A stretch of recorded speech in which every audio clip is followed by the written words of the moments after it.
Yo, what is going on, guys? Back with another TheoryCraft build. This build is a hardcore leveling build, and we are going to be using Payback as our main endgame skill. So let's get into it. I'm going to just list off the aspects. If you guys want to learn more, understand more, I left plenty of notes.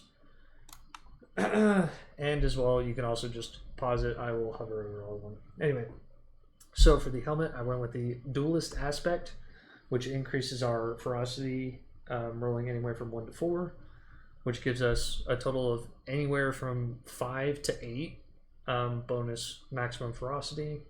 Ferocity gives us 5% attack speed per stack, which decays every 4 seconds. So in total, this puts us, if you max roll it, it puts us at 40% flat attack speed, which is just huge. For the chest, we went with menacing aspect. Scourge continuously affects enemies around you for 3 to 6 seconds. Not sure if this is going to be a dungeon or a item drop and then scrap it at the blacksmith type aspect, but this aspect is massive for this build. For the gloves, we went with the aspect of bristling vengeance. Sorry. Payback now echoes forward is our main interest here. The additionally deals X% of your thorns damage to enemies. Don't particularly care about as much in this build, which is unfortunate, but you know, regardless. The pants, we went with aspect of shared misery. This is a very popular aspect. It's used in a ton of different builds because it is just really nice to have. Survivability, damage, all of the above. This aspect does a lot. For the boots, we went with aspect of turbulence. Sword casts vortex at its landing location and deals 15 to 30% increased damage. I believe that is additive, but all we care about is the sword cast vortex part. And when we get to the skill tree, I will further explain what those skills are and why this is important. For our two-hander, we went with aspect of retribution. To sum it up, distant enemies become stunned, have a chance to become stunned, and you deal 30% multiplicative increased damage to stun and knock down enemies. That is 2x because it's on the two-hand, so you get 60% multiplicative damage, which is just, once again, big multiplier. For the amulet, we're going with aspect of alacrity. This is a game changer for a lot of different builds with Spiritborn because it is on the amulet anyway. Say you max roll this, it is a 60% CDR just across the board while moving. So you're going to be naturally just running around anyway. So this just allows you to spam buttons basically. For our first ring, we went with the aspect of the expectant. I jumped around with a few different things. I settled on this because A, you can get it really early on by just completing a dungeon called Underroot in Skosglen. And B, it's not necessarily like super difficult. You kind of just passively do this. So you're just casting Rock Splitter over and over until you use Payback, and it gives multiplier to that. Anyway, our next one is also a core skill buff aspect called Aspect of the Dark Dance. Every 5 seconds, your next core skill costs life instead of primary resource. And it will only occur if you have 60% or more max life. And this bottom text on it is the big game changer and why I chose this. Skills that consume life deal 80% multiplicative increased damage, even though it doesn't say it here. So your core skills in this build are Payback. That's it. Is Payback. There's no other core skill in the build. So you're basically orienting everything around Payback in terms of damage. And obviously we don't know what the natural values of these skills are going to be on launch. We still have a couple months, like a month and a half, something like that. Anyway, let's get into the primary and secondary spirit choice. For the primary, we go with Centipede because it gives up to 8 stacks.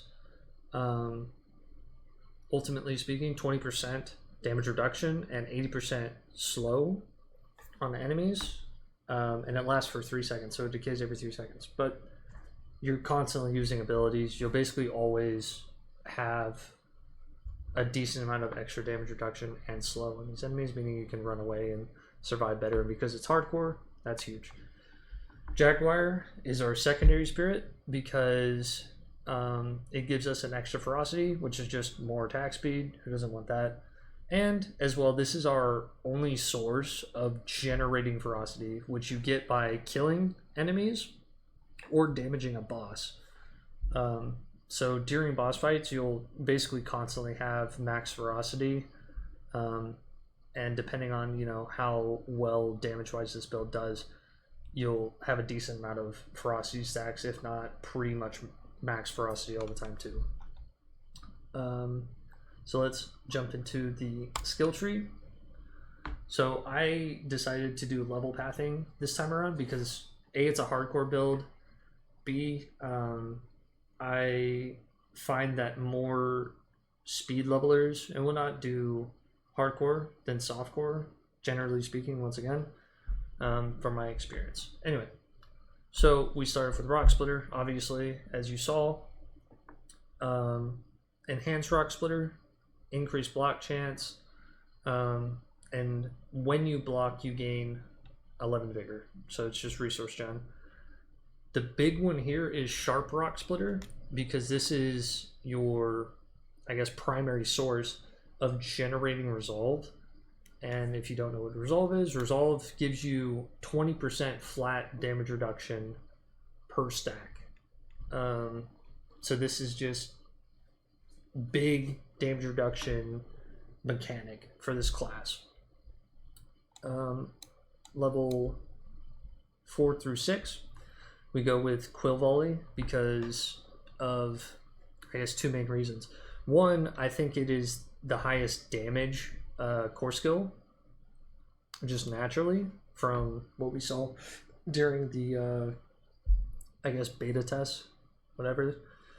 All the content creators flew out and tested the class. What we saw was that Quill Volley was pretty crazy. At least I did. I don't know. We also get vulnerable, I guess, generation out of this. Make enemies vulnerable with this. So that's a plus to damage.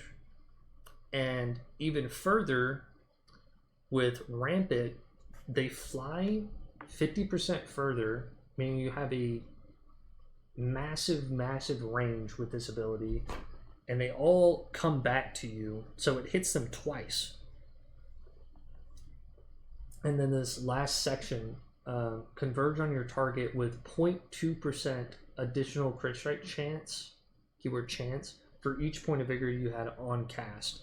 So if you have 50 vigor when you do this, you'll get, what is that, 10%? 10% crit strike chance. If you have 100, you get 20%.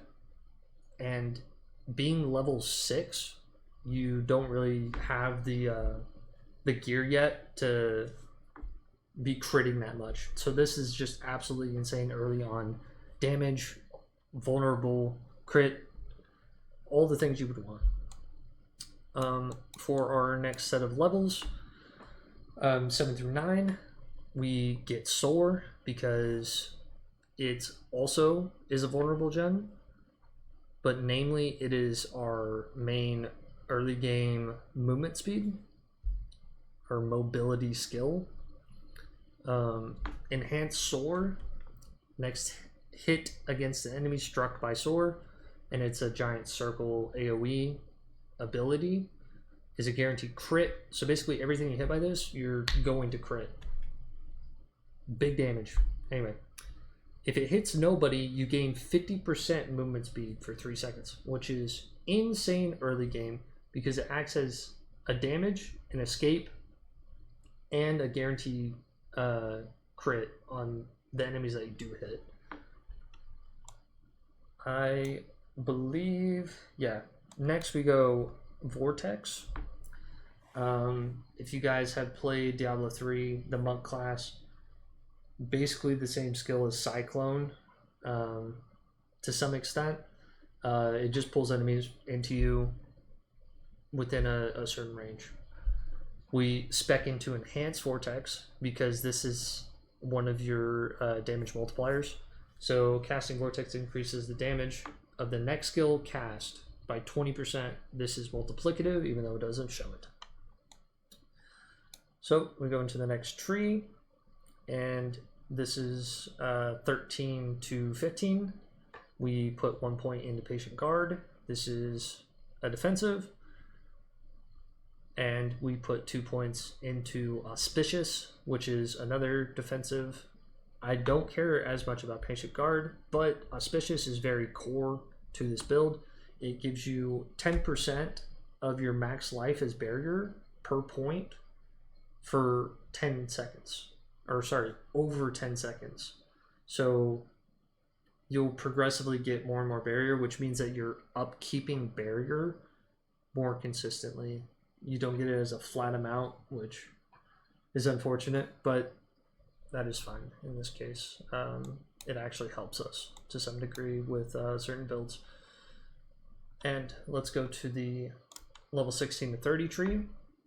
So to start off this tree, we do Armored Hide, at which point, you know, you have, what is it, 5? 1, 2, 3, 4, 5? Yeah, 5 abilities.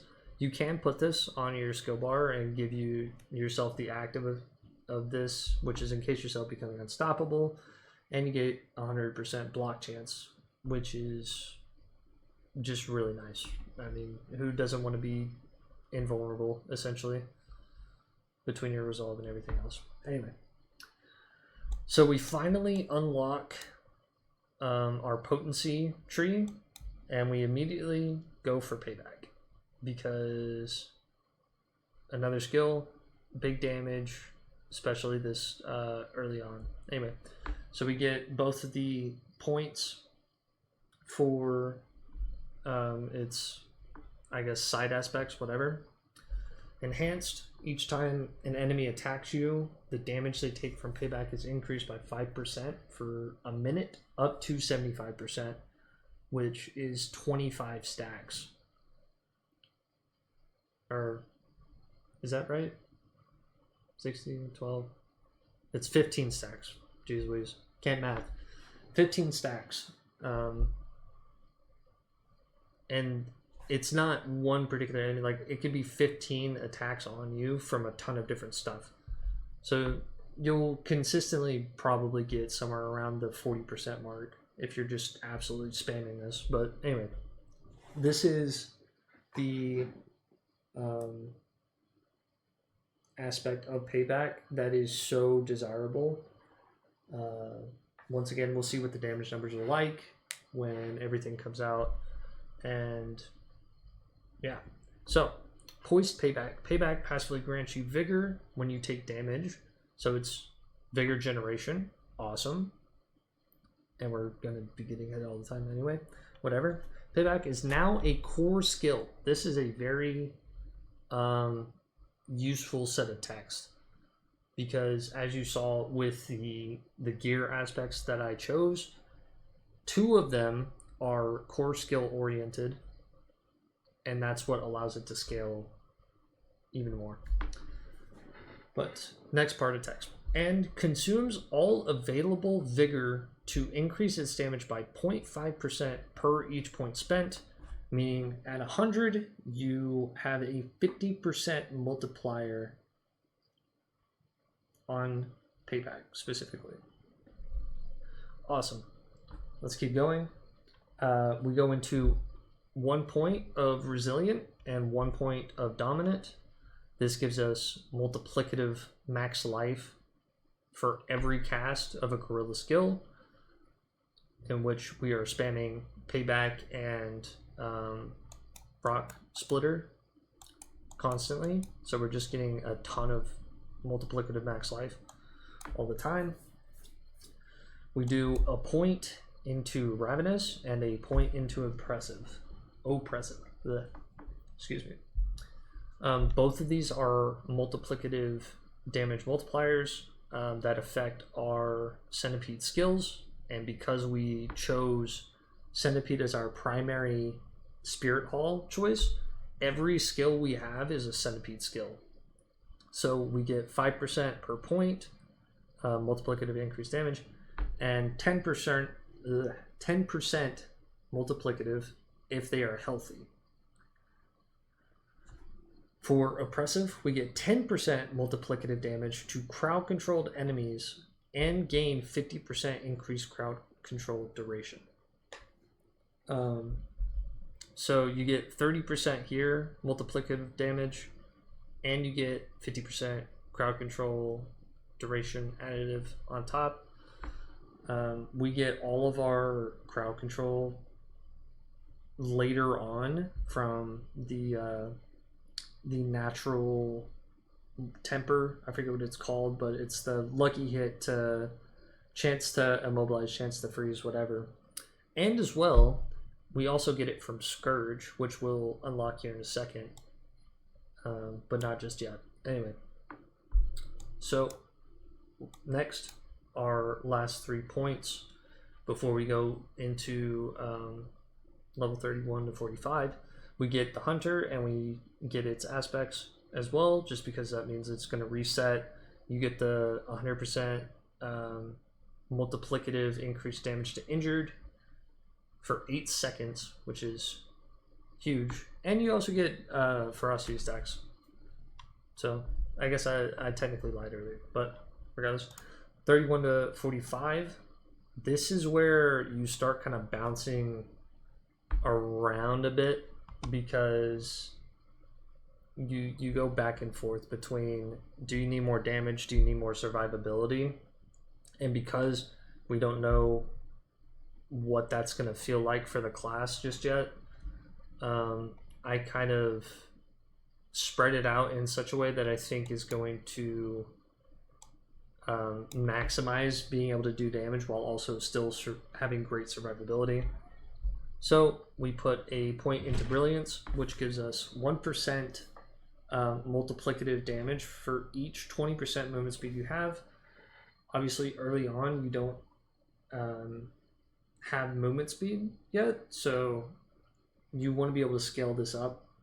So what we do is thankfully, connecting to that, we have Acceleration, which says casting an Eagle skill grants 15% increased movement speed for 3 seconds, meaning even though this buff decays, you can just spam skills, and because every skill that the Spiritborn has, it is constantly getting this buff from every single cast that you do.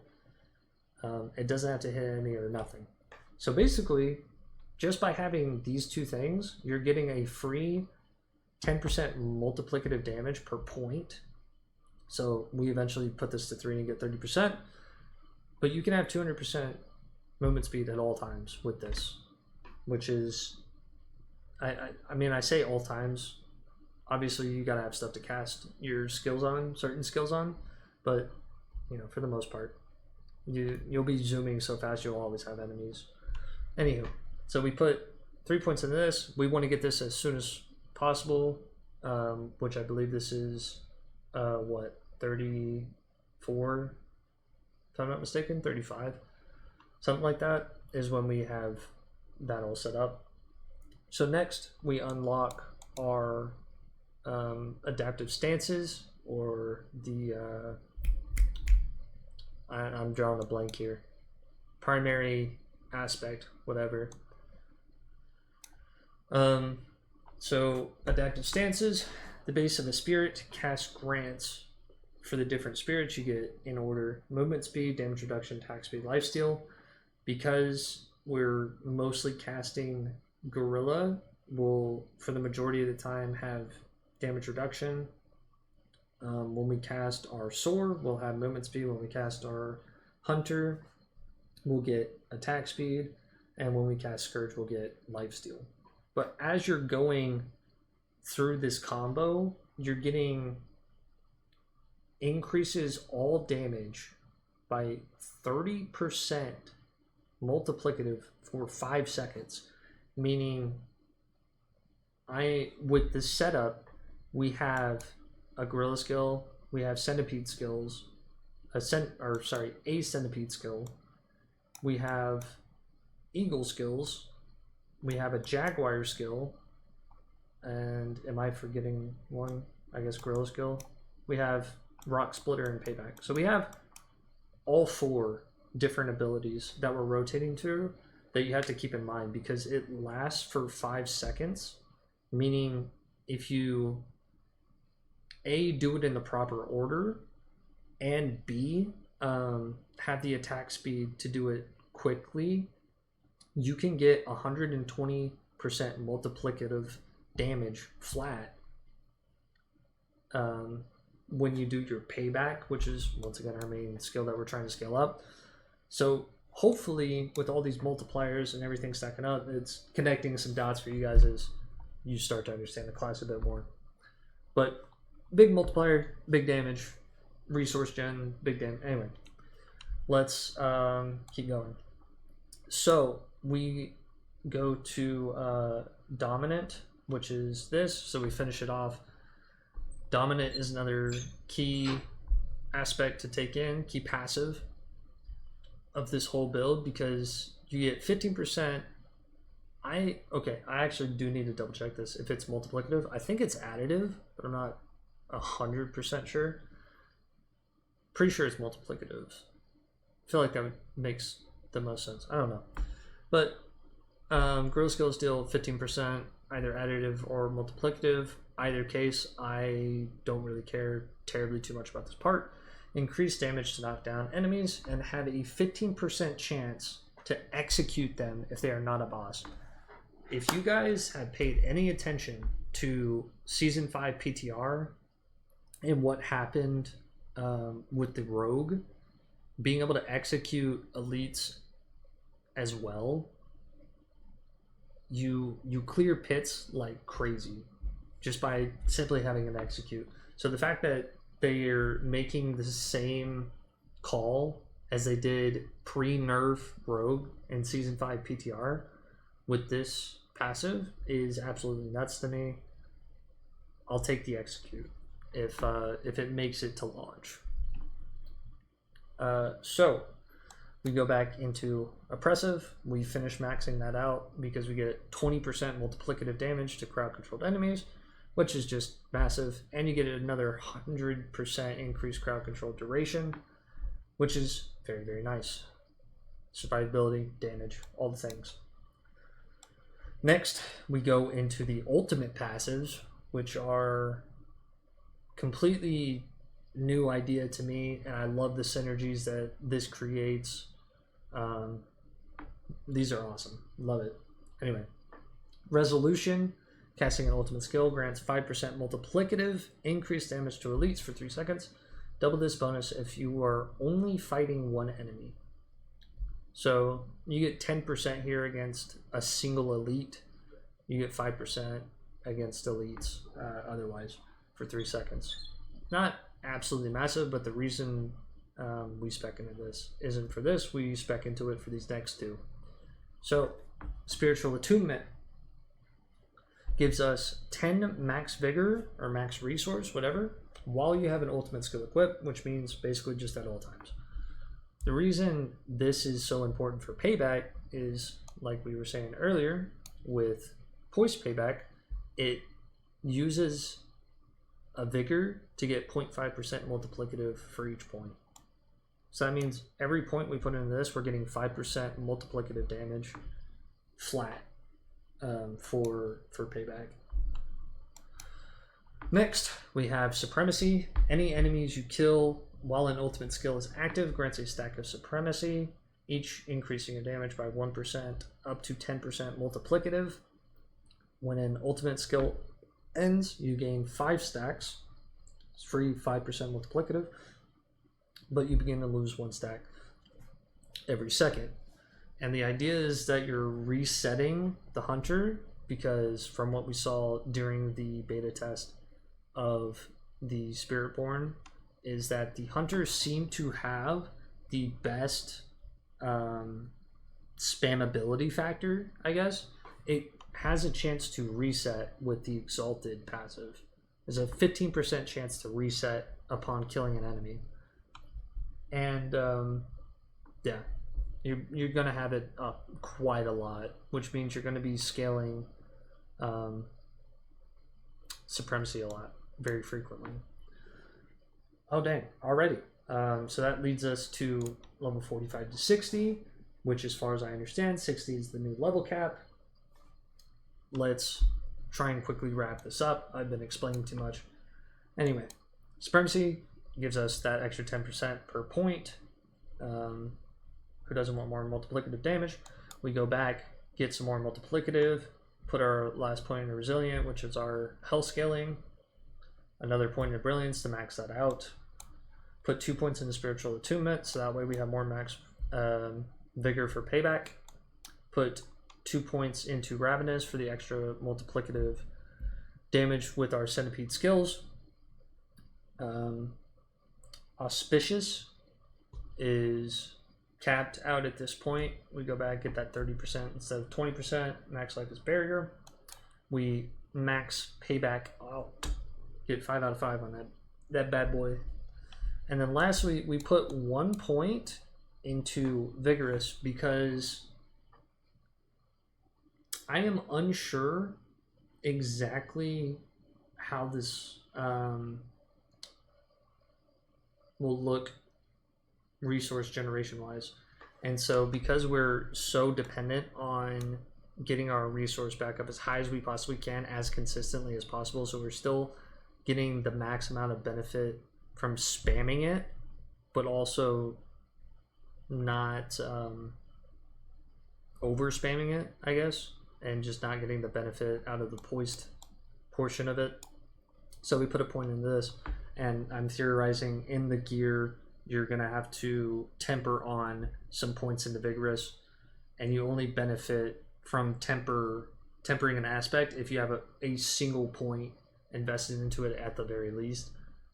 So yeah, that is the build. Is there any last things? I explain everything in the notes section here, or at least everything you need to know as far as what the combo looks like, everything like that. Go take a look at that if you guys are interested in the build. What are some last things? Scourge is interesting, I guess, because you need an aspect to make this work consistently enough to be valuable, but it is your only Centipede skill in the build, so that's how you benefit from this. Yada yada yada. Yeah. All right. If you guys enjoyed the build, let me know. If you have any thoughts or complaints about how the build could be better, whatever, throw them at me. Alrighty. Take care, y'all.